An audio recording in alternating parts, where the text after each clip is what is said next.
సింపుల్గా రవ్వ లడ్డు ఎలా చేసుకోవాలో చూసేద్దాం. అట్లనే కొన్ని థింగ్స్ కూడా మాట్లాడుకుందాం. అండ్ లైఫ్ ఎంత స్పీడ్గా రన్ అవుతుంటుందో అంత స్లో డౌన్ చేసేసింది అనమాట. లాస్ట్ 2 డేస్ అయితే నేను ఇంకా వీడియోలు రికార్డ్ చేయలే, వీడియోలు పెట్టడానికి కూడా మంచి రాకపోయింది. అంత స్లో డౌన్ అయిపోయినా నేను. నా హెల్త్ అంత ఫరక్ పట్టించేసింది అనమాట నన్ను. అసలు బ్రేక్ డౌన్ అయిపోయినా నేను. ఈరోజైతే టూ మచ్ అనమాట. ఇంకా అట్లనే ఇంకా ఇప్పుడే రికవర్ అయినా కాబట్టి ఇంకా అదే నేను నా ఐటీ జాబ్లో అయితే 12 రోజులు ఆఫీస్ లేకున్నా 13వ రోజు అనుకుంటా అబ్బా ఆఫీస్కి పోవాలని.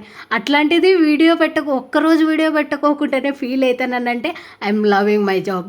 అండ్ ఫస్ట్ ఇక్కడైతే ఇంకా రవ్వ లడ్డు విషయానికి వస్తే మంచిగా నేతిలో అయితే రవ్వను వేపుకుండా వేసినాం. అట్లనే షుగర్ మిక్సీకి పెట్టుకున్నాం కదా, అది కూడా యాడ్ చేసి కిస్మిస్ బాదం అన్నీ వేసేసినాం అనమాట. అండ్ ఇక్కడైతే ఇంకా మంచిగా ఇట్లా ఉంటలు కట్టేటప్పుడు మిల్క్ యాడ్ చేసుకుంటా, తగినంత యాడ్ చేసుకుని ఇట్లా ఉంటలు కట్టేదానికి వచ్చేంత వేసుకుంటే సరిపోతుంది మిల్క్ కూడా. అండ్ మన లైఫ్ని మనం ఎంత స్పీడప్ చేసుకోవాలంటే అది కాదు, అది ఎప్పుడు కావాలో అప్పుడే అవుతుంది అనమాట. అంతే. Thank you for watching. Bye.